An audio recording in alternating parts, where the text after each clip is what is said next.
Hello, I really planned on this not being a book video, but if you saw the title, this is most definitely another book video.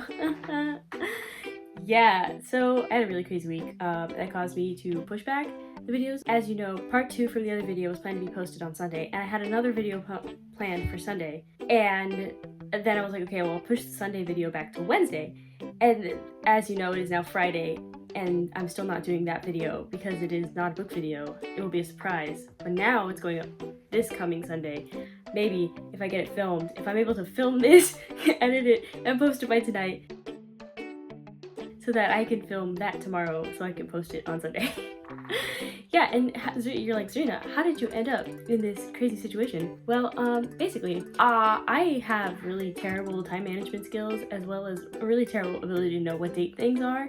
And basically, so it started with last Friday, I help with my old high school's dance team, and I go in and kind of help with like technique, which is usually fine, but because I do that every Friday, I'm like sore, but I'm not like terrible after it. Except last weekend, they had, for the dance program, has like this big workshop thing where the alumni come in and teach different styles of dance, and the people from the dance program audition for it so that they can do different styles for their dance recital than they get to do in class, because class time is really limited, and the dance teacher is one teacher. Like, she can only do so much. But it's 4.5 hours.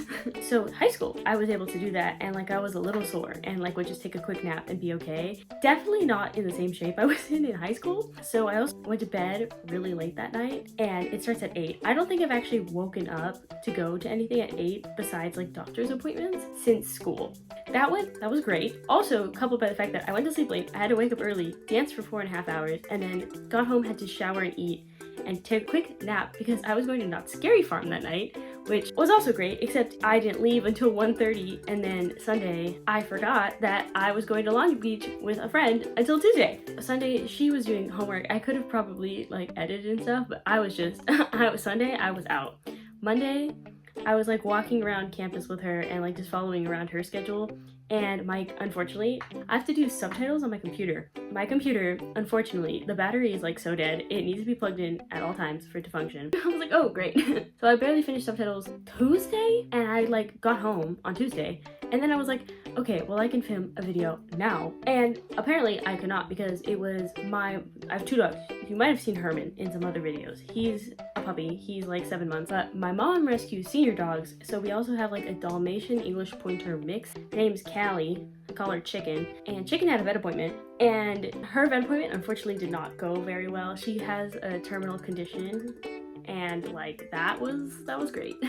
But like, she's a senior dog. She's 12 years old for a Dalmatian mix. She lives longer than people have expected, but it's still really sad. I love Chicken. She's very stinky, but I love Chicken. Hopefully, if she makes it until Halloween, we have a chicken costume for her, and I will share pictures of that. Wednesday, I was trying to catch up.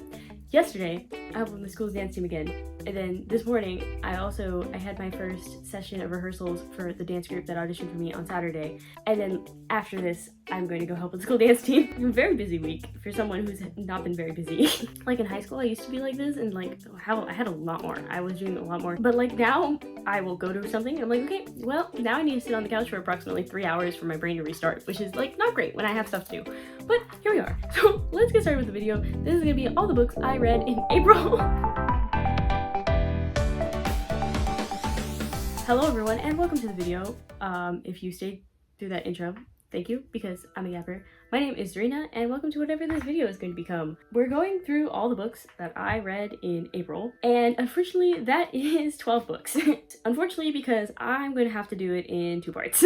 Part 2 is going to be posted on Wednesday. Yay! I'm crossing my fingers that I can hold myself to that schedule. I don't have anything this weekend that I know of, so we're gonna try our best. And with that, let's get started. The first book that I read that month was An Offer from a Gentleman by Julia Quinn. It is the 3rd book in the Bridgerton series. If you don't know what Bridgerton is a romance series. There's 8 books for the 8 Bridgerton children. They're set in like Regency period England. Regency? LOL, I said this in my last video and I never looked it up, so we're just gonna go with Regency. Why not?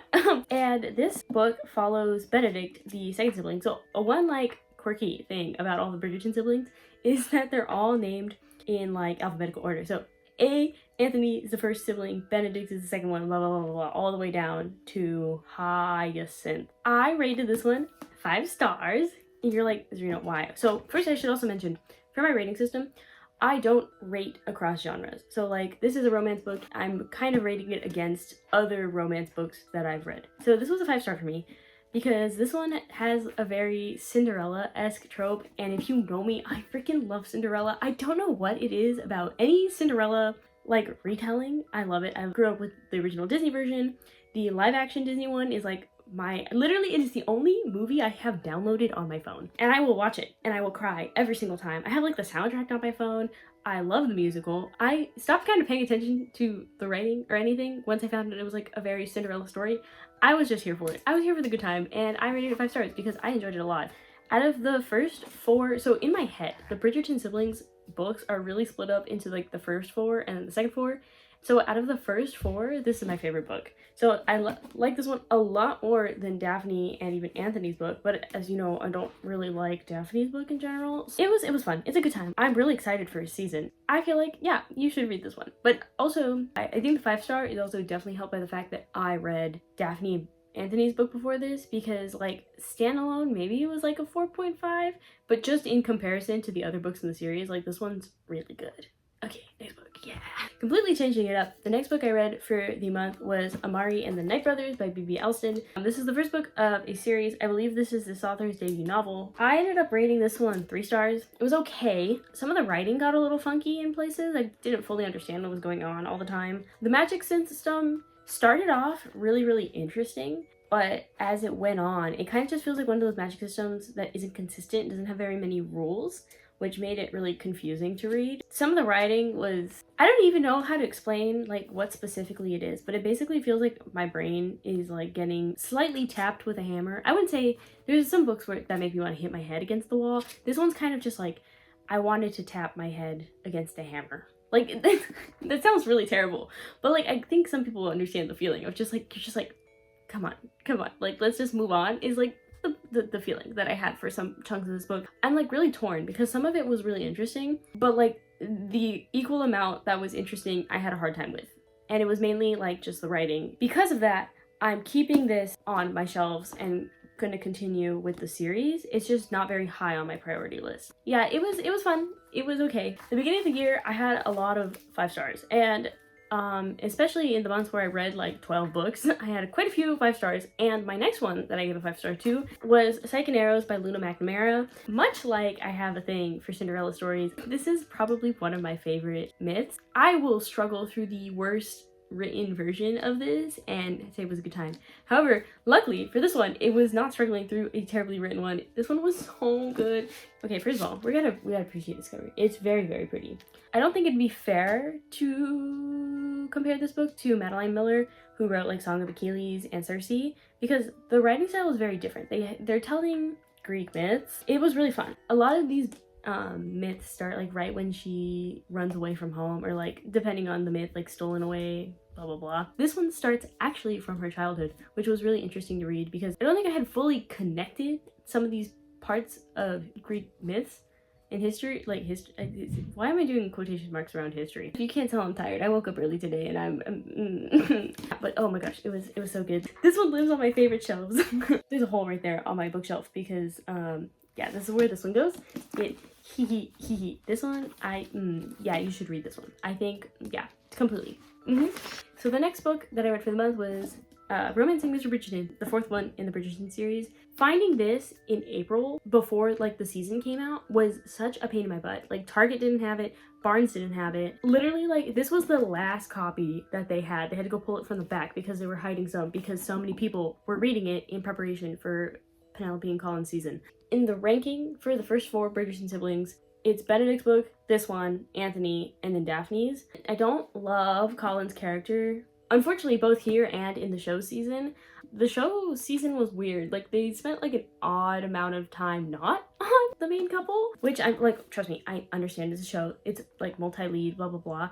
I just feel like they cut out some pretty important scenes from the book that kind of communicated their relationship a lot better. Colin isn't my favorite lead. Like, he has some issues he needs to resolve. In the book, I feel like there's a certain issue with why him and Penelope are struggling like later. And in the book, there's a full chunk of it where like they strengthen their relationship resolving this issue, and they like just fully took that out of the show, and I was like, oh. After we watched the season, but like the build up to that moment in the show was really terrible. Even when they talk about it, like it's weird. They did weird things with season 3. I still rated this a 4-star. It was good. It was decent. I enjoyed it. The next one I'm also really excited for, and that is the Scorpio races by our friend Maggie, last name that I can spell really well but can't say. Her, yeah. So this book did start off a little bit slow. However, after the slowness, it was really good. I felt more emotions reading this than I had in like a long time, especially since April was like right after I had wrapped up like my defense for my thesis. That's the reason I think I read so much like romance, I guess, in this month. I definitely read romance when like my brain is overloaded and I can't think. Yeah, and this definitely helped break that. I don't even know how to explain it. This author just has a way with magic systems. The way she writes them in her book is like, it'll be completely normal. Like you won't realize anything is different. And then all of a sudden she like presents you with this thing and she's like, it's always been like that. What do you mean? This is how things are in this world. And you just have to be like, all right, let's go.